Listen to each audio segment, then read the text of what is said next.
పాలిటీలో ప్రధాన అంశం స్థానిక స్వపరిపాలన అంటున్నాం. సో స్థానిక స్థాయిలో పరిపాలన ఏ విధంగా జరుగుతుంది?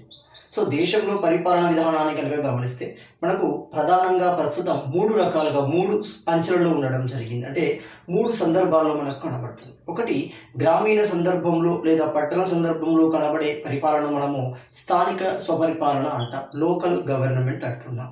అదే రాష్ట్ర స్థాయిలో జరిగే పరిపాలనను రాష్ట్ర పరిపాలన అంటున్నాం. దేశ స్థాయిలో జరిగే పరిపాలనను కేంద్ర పరిపాలన అంటున్నాం. సో కేంద్ర పరిపాలన మనకు పార్లమెంట్ శాసనశాఖగా ఉంటుంది. అదే అంటే కేంద్రంలో పరిపాలన వ్యవస్థ పార్లమెంట్ ఆధీనంలో ఉంటుంది. రాష్ట్రంలో పరిపాలన వ్యవస్థ అసెంబ్లీ ఆధీనంలో ఉంటుంది. గ్రామ స్థాయిలో పరిపాలన వ్యవస్థ గ్రామ పంచాయత్ ఆధీనంలో ఉండడం జరుగుతుంది. సో మరి ఇలాంటి ఈ స్థానిక పరిపాలన యొక్క నేపథ్యం ఏమిటి? సో ఈ బ్యాక్గ్రౌండ్ హిస్టరీ ఏమవుతుంది? సో మన భారతీయ చరిత్ర కనుక గమనిస్తే సింధు నాగరికత పతనానంతరం ఏర్పడింది మనకు ఆర్య నాగరికత అంటున్నాం. ఇది మనకు తొలివేద నాగరికత మరియు మలివేద నాగరికత విభజించబడింది. సో ఇలాంటి కాలంలోనే మనకు పరిపాలనా సౌలభ్యం కోసం వాళ్ళు సభ మరియు సమితి అనే వాటిని ఏర్పాటు చేశారు. సో ఇలాంటి కాలక్రమంలోనే మౌర్యులు స్థానిక స్వపరిపాలనా వ్యవస్థను ఏర్పాటు చేశారు. సో మనం ప్రస్తుతం అనుసరిస్తున్న స్థానిక స్వపరిపాలన లోకల్ గవర్నమెంట్ ఐడియా అనేది ఎక్కడి నుండి తీసుకోబడింది? సో సింపుల్గా గమనిస్తే చెంగల్పట్ శాసనం నుండి తీసుకోబడుతుంది. చెంగల్పట్టు కేంద్రంగా చోళులకు సంబంధించిన శాసనాన్ని మనము ఉత్తర మేరూరు శాసనము అంటున్నాం. అంటే ఇప్పుడు ఉత్తర మేరూరు శాసనం ఎక్కడ లభించింది? చెంగల్పట్టు కేంద్రంగా లభించింది. ఈ శాసనాన్ని వేసిందే పరాంతక వన్ లేదా మొదటి పరాంతకుడు అంటాం. ఎవరి మొదటి పరాంతకుడు? చోళ రాజ్యానికి చెందినవాడు. సో అతని యొక్క శాసనంలో స్థానిక స్వపరిపాలన చోళుడు ఏ విధంగా అనుసరించారు, ఒక సభ్యుని ఏ విధంగా ఎన్నుకున్నారు, ఎన్నుకోవడానికి ఎలాంటి విధానాలను అనుసరించారు, ఎలాంటి అర్హతలను నిర్ణయించారు, అవి మనము ఇప్పుడు గ్రహించడం జరుగుతుంది. కాబట్టి భారతీయ స్థానిక స్వపరిపాలనకు పునాది మనకి చోళుల పరిపాలనలో కనబడడం జరుగుతుంది. సో కాలక్రమంలో బ్రిటిష్ పరిపాలన వచ్చింది. బ్రిటిష్ పరిపాలన సౌలభ్యం కోసం మొట్టమొదటి మున్సిపల్ కార్పొరేషన్ను మద్రాసులో ఏర్పాటు చేయడం జరిగింది. ఎప్పుడు ఏర్పాటు చేశారు? ఇది చాలా సందర్భాలు అడిగిన ప్రశ్న.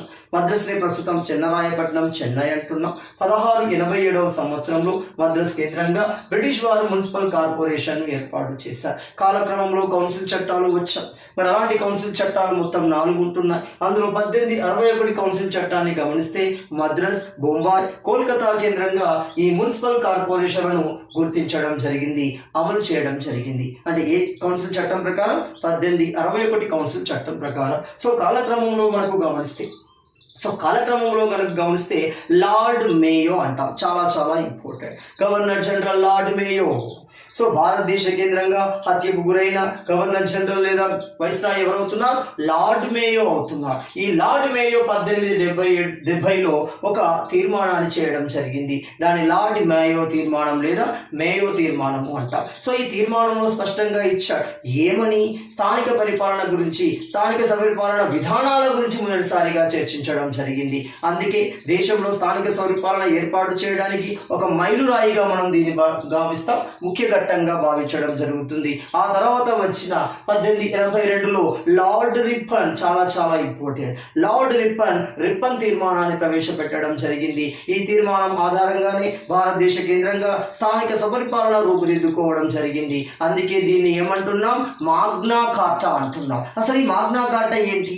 గమనిస్తే బ్రిటిష్ రాజు లేదా రాణి నుండి వెలువడింది, అక్కడ మాగ్నా కార్టాగా కనబడుతుంది. సో ఇలాంటి ఈ భారతదేశంలో స్థానిక స్వపరిపాలనకి మాగ్నా కార్టాగా పిలువబడే తీర్మానము లార్డ్ రిప్పన్ తీర్మానము. ఎప్పుడు తీర్మానం? అది 1882లో మనకు ఆ తీర్మానం రావడం జరిగింది. అందుకే లోకల్ గవర్నమెంట్ కి ఫాదర్ గా పిలువబడుతున్నాడు Lord Ripon. So Lord Ripon ని ఏమంటున్నాం? The father of local government in India అంటున్నాము. స్థానిక స్వపరిపాలన పితామహుడిగా పిలుస్తున్నాము లార్డ్ రిప్పన్. అదేవిధంగా భారతదేశంలో మనకి కలెక్టర్, అదేవిధంగా పదవిని ప్రవేశపెట్టిన వ్యక్తి ఇండియన్ అడ్మినిస్ట్రేటివ్ సర్వీసెస్. భారతదేశంలో ఇండియన్ అడ్మినిస్ట్రేటివ్ పితామహుడుగా పిలువబడుతున్న వ్యక్తి కారన్ వాలిస్ అవుతాడు. స్థానిక స్వపరిపాలన పితామహుడుగా మనకి లార్డ్ రిప్పన్ పిలవడం జరుగుతుంది. కాలక్రమంలో దేశానికి స్వాతంత్రం వచ్చింది. మరి ఎప్పుడు వచ్చింది? 1947 ఆగస్టు 15న దేశానికి స్వాతంత్రం అనేది లభించడం జరిగింది. ఆ తర్వాత దేశంలోని గ్రామీణ వ్యవస్థ అభివృద్ధి చెందినప్పుడే మనకి ఏమవుతుంది? దేశ అభివృద్ధి అనేది సాధ్యమవుతుంది. ఈ అంశం మనం క్లియర్గా భారత రాజ్యాంగంలో పేర్కొన్నాం. మరి భారత రాజ్యాంగంలో ఎక్కడ పేర్కొన్నాం? ఆదేశిక సూత్రాలలో పేర్కొనడం జరిగింది. సో ఆదేశిక సూత్రాలను ఏమంటున్నాం? DPSP, directive principle of state పాలసీగా పిలవడం జరుగుతుంది. అలాంటి ఆదేశిక సూత్రాలలో 3 రకాల ఆదేశిక సూత్రాలు ఉంటాయి. అందులో గాంధేయవాద ఆదేశిక సూత్రాలను గమనిస్తే ఆర్టికల్ 40 మనకి ఏం చెప్తుంది? క్లియర్ గా స్థానిక పరిపాలన గురించి చెప్పడం జరుగుతుంది. అంటే గ్రామ పంచాయతీల ఏర్పాటు గురించి చెప్పే ఆర్టికల్ ఏమవుతుంది? ఆర్టికల్ 40. ఇది చాలా సందర్భాలు అడిగారు. ఆర్టికల్ 40 అనగానే మనకి ఎందులో కనబడుతుంది? అది మనకి ఆదేశిక సూత్రాల్లో భాగంగా, గాంధేయవాద సూత్రాల్లో భాగంగా మనకు కనబడడం జరుగుతుంది. అలాంటి క్రమంలోనే గ్రామ స్థాయి అభివృద్ధి కోసం మొట్టమొదటిసారిగా సిడిపి, కమ్యూనిటీ డెవలప్మెంట్ ప్రోగ్రామ్ ను ఏర్పాటు చేయడం జరిగింది. దీన్నే మనం తెలుగులో ఏమంటాం? సామాజిక అభివృద్ధి పథకంగా పిలుస్తున్నాం. 1952 అక్టోబర్ 2వ తేదీన క్రమంగా దీన్ని విస్తరించే క్రమంలో మనకు జాతీయ విస్తరణ పథకాన్ని ఏర్పాటు చేశాం. నేషనల్ ఎక్స్టెన్షన్ ప్రోగ్రామ్ అంటాం. ఎక్స్టెన్షన్ ప్రోగ్రామ్ NEP అంటాం. 1953లో ఏర్పాటు చేయడం జరిగింది. క్రమంగా గ్రామ స్థాయిలో అభివృద్ధి కోసం కార్యక్రమాలు చేపట్టడం జరిగింది. క్రమంగా గ్రామ స్థాయి నుండి వచ్చిన పోరాటాల ఫలితంగా మనకి క్లియర్గా ఏమవుతుంది? స్థానిక సుపరిపాలనకు సంబంధించిన రాజ్యాంగ సవరణలు వచ్చాయి. ముఖ్యంగా పివి నరసింహారావు కాలంలో మనకు 73, 74 రాజ్యాంగ సవరణలు రావడం జరిగింది. మరి వీటి యొక్క వరుస క్రమాన్ని కనుక గమనిస్తే ఏ విధంగా ఈ సవరణలకు దారి తీసింది? సో 73, 74 రాజ్యాంగ సవరణలు రావడానికి గల కారణాలు ఏంటి? ఎలాంటి కమిటీలు ఏర్పడ్డాయి? ఆ కమిటీల యొక్క నివేదికలు ఏంటి? మనం గమనించాలి. ప్రతి సందర్భంలో ప్రశ్న అడుగుతున్నాడు, గుర్తుపెట్టుకోండి.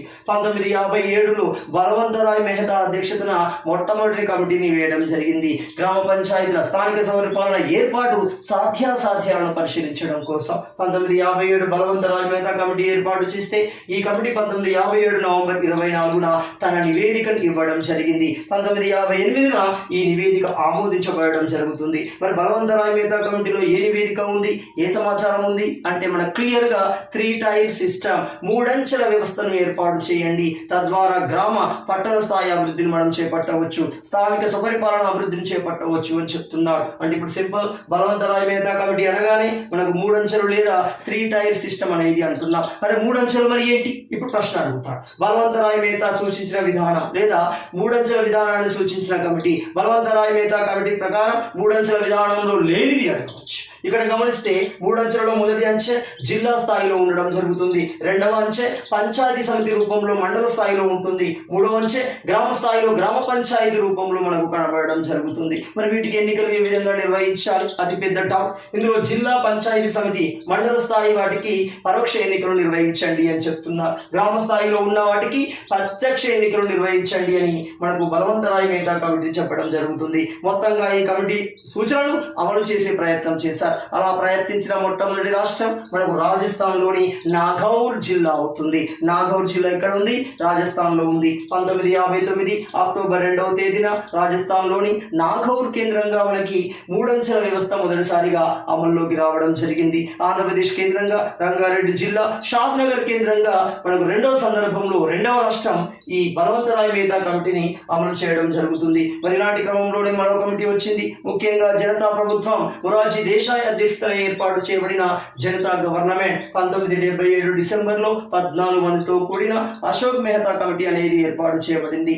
అశోక్ మెహతా కమిటీ ఏం చెప్పింది?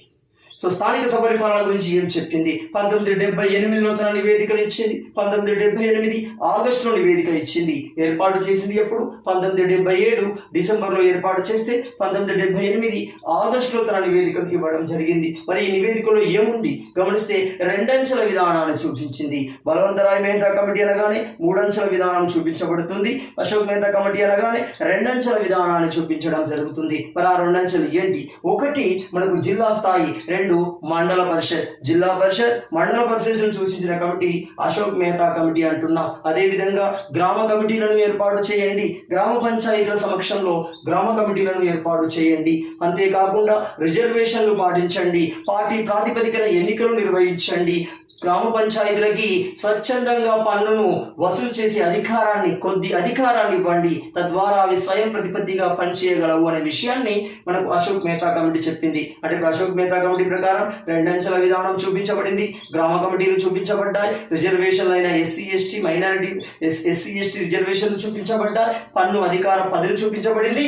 అదేవిధంగా పార్టీ ప్రమేయంతో ఎన్నికలు నిర్వహించబడాలి అని చెప్పడం జరుగుతుంది. ఇలాంటి క్రమంలోనే 1986 ఎల్ఎం సింఘ్వి కమిటీ 1986 అనగానే రాజీవ్ గాంధీ ప్రధానమంత్రిగా కొనసాగుతున్నాడు. ఆ సందర్భంలో ఏర్పాటు చేయబడిన కమిటీ ఎల్ఎం సింఘ్వి కమిటీ అంటున్నా. మరి ఎల్ఎం సింఘ్వి కమిటీ ఎందుకు ఏర్పాటు చేయబడింది? ఈ స్థానిక సంస్థలకి రాజ్యాంగ హోదా ఇవ్వడం సాధ్యమా? సో ఆ పరిశీలన కోసం ఏర్పాటు చేయబడింది. ఇలాంటి క్రమంలోనే ఈ కమిటీ న్యాయ పంచాయతీల ఏర్పాటును సూచించింది, గ్రామ సభల ఏర్పాటును సూచించడం జరిగింది.